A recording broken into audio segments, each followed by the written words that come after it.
Привет, друзья! Добро пожаловать на мой канал. Меня зовут Настя. Последние 9 лет я живу в Турции, в городе Измир. И на этом канале я буду делиться с вами своими знаниями, опытом, инсайтами, которые я получила за время жизни здесь. Так как это мое первое видео на этом канале, я решила начать с самого начала и рассказать вам о тех легальных способах переезда в Турцию, которые существуют. В качестве вишенки на торте я расскажу вам свою историю, о том, как сюда переехала я, какие я документы готовила, на основании каких разрешений жила здесь первые годы, с какими сложностями сталкивалась. В общем, будет интересно.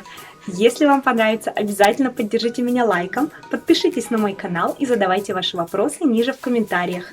Поехали!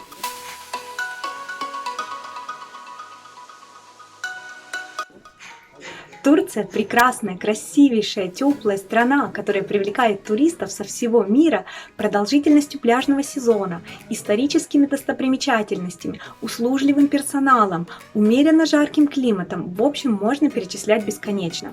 Кто из вас, лежа на пляжу, не мечтал хоть раз остаться немножко на подольше? Или приезжать почаще, или даже, может быть, пожить здесь некоторое время. Я вас спешу обрадовать, такие способы есть, и их довольно много. Сейчас я вам о них расскажу. Турция очень удобная страна для переезда. Почему, спросите вы? Все очень просто. Все потому, что самая простая краткосрочная туристическая виза, которую Турция предлагает для многих стран, в том числе и для России, получается в упрощенном порядке. Как вы все знаете, она проставляется на паспортном контроле при въезде в страну. Российским гражданам такая виза дает право находиться на территории Турции в течение 60 дней на протяжении полугода. И в этом-то как раз и заключается удобство. Если вы решили остаться здесь на подольше, поучиться, поработать или, может быть, даже приобрести недвижимость, эти 60 дней будут огромным плюсом и большим подспорьем для вас в решении ваших вопросов. Потому что за 60 дней можно успеть очень многое, в том числе оформить вид на жительство или, может быть, даже гражданство. Все зависит от вашего желания и немножко, конечно, от ваших материальных возможностей. На туристической визе я останавливаться не буду, потому что с ней и так всем все понятно. Перейдем сразу к способам продолжительного нахождения в Турции, путь к которым она открывает. Способ номер 1. Получить турецкое гражданство. Да-да, вы не ослышались. Если вы счастливый обладатель 250 тысяч долларов и имеете огромное желание потратить их на приобретение турецкого гражданства, этот способ для вас.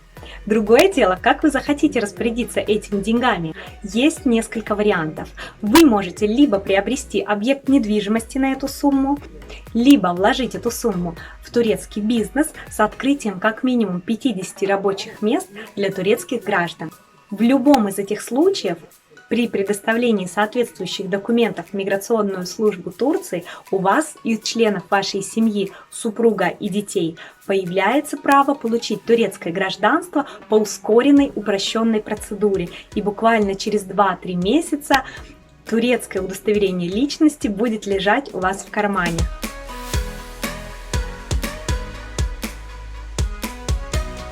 Способ номер 2. Получить турецкий вид на жительство путем приобретения объекта недвижимости, но уже на менее круглую сумму, чем в предыдущем способе.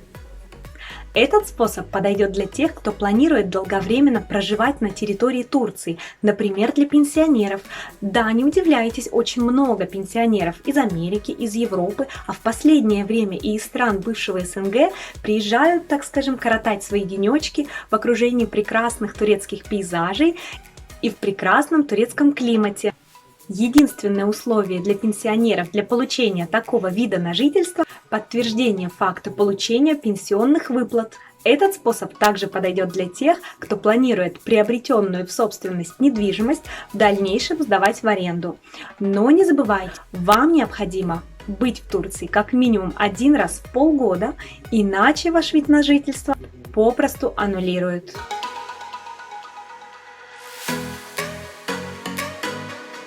Третий способ – получить студенческий вид на жительство. заключив договор с учебным учреждением в Турции или попросту приехав в Турцию учиться. Форма обучения только очная. На такой вид на жительство могут претендовать не только студенты высших учебных заведений, но и также приехавшие поучиться на языковых курсах, например, на таких популярных в Турции курсах турецкого языка как иностранного, как ТОМАР. На данный вид на жительство могут претендовать также и студенты по обмену, и служащие, приехавшие сюда в служебную командировку с целью обучения. Если наш студент решит еще и поработать, ему обязательно придется оформлять разрешение на работу, так как студенческий вид на жительство не предполагает возможности работы.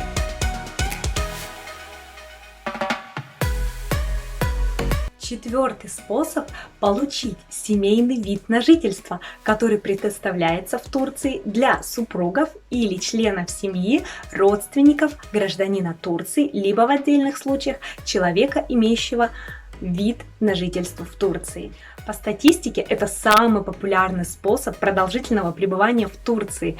Это становится понятно еще и по обширности географии и многочисленности армии русскоязычного сообщества в Турции, большая часть которой являются представительницами прекрасного пола, приехавшими в Турцию вслед за своими турецкими мужьями.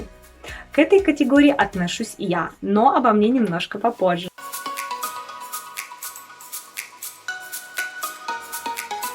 Способ номер 5.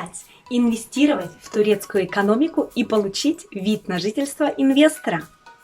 Если вы являетесь предпринимателем и желаете инвестировать в турецкую экономику, но объем ваших инвестиций не дотягивает до тех сумм, которые я указывала в первом способе, необходимых для получения турецкого гражданства, вы можете претендовать на вид на жительство как инвестор.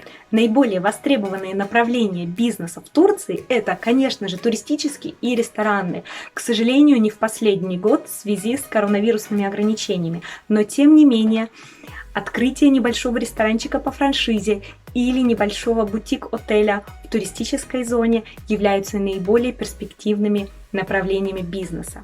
Среди популярных способов вложения есть также инвестиции в строительство. При этом инвестор получает двойную выгоду: и готовое жилье, и офис для дальнейшего ведения бизнеса, а также по совокупности стоимости всех объектов недвижимости возможность получить турецкое гражданство по упрощенной, ускоренной процедуре, то есть о том, о чем я говорила в первом пункте.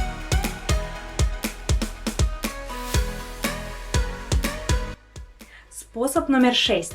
Получить так называемый гуманитарный вид на жительство. Он предоставляется лицам, которые попали в какую-либо неблагоприятную ситуацию в своей родной стране. Например, случилась гражданская война или стихийное бедствие. Или были нарушены права человека, в том числе человека преследуют по его политическим или иным взглядам. Также существует очень широкий спектр других причин, по которым соискатель может претендовать на гуманитарный вид на жительство. Все случаи рассматриваются отдельно.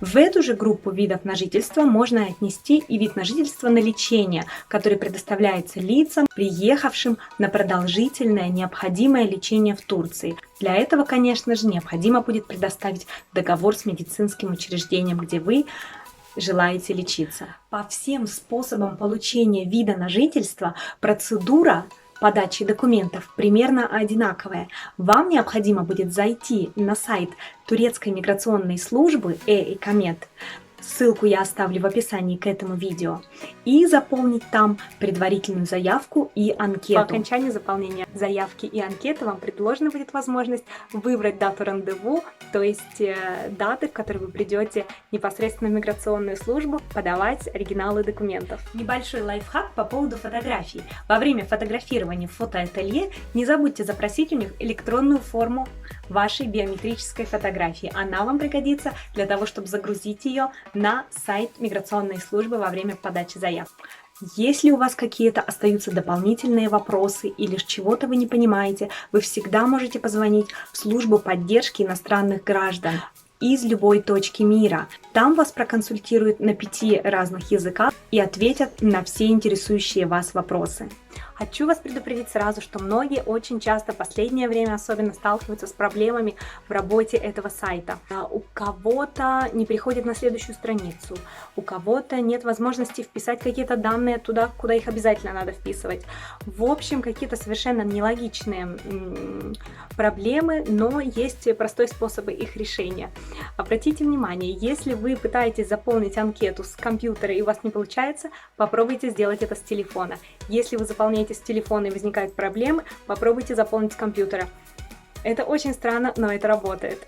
Еще один вам дам совет. Я также столкнулась с такой проблемой невозможности заполнить заявку и анкету. Я убила целый день на это, ничего не получалось, ничего не работало. И случайно я решила попробовать заполнить анкету ночью. Около 12 часов ночи было. Я зашла на сайт и поняла, что все очень хорошо работает, очень быстро, без заминок, без задержек. Я заполнила буквально все за какие-то считанные минуты и уже через несколько дней шла с готовым пакетом документов в миграционную службу. Друзья, есть так много информации, которой хотелось бы поделиться с вами, но при этом не хочу утомлять вас получасовыми роликами. Предлагаю здесь остановиться, сделать паузу, как говорил герой одной советской комедии, принять ванну, выпить чашечку кофе и продолжить в следующем ролике с этого же самого места. Не пропустите новое видео, где будет окончание этой истории и где я расскажу о том, какой вид на жительство оформляла я и какие необычные открытия я сделала для себя в области работы турецких госорганов, которые поразили меня просто до глубины души. Если бы вы хотели услышать еще больше рассказов о Турции глазами иммигранта или вообще о жизни русских в Турции, обязательно подписывайтесь на мой канал, ведь здесь таких историй будет очень много. Не забывайте нажать на колокольчик, чтобы не пропустить новое видео. Ставьте лайки, пишите комментарии ниже под этим видео, понравилось вам или нет. А пока, до новых встреч в новых роликах. Всем пока!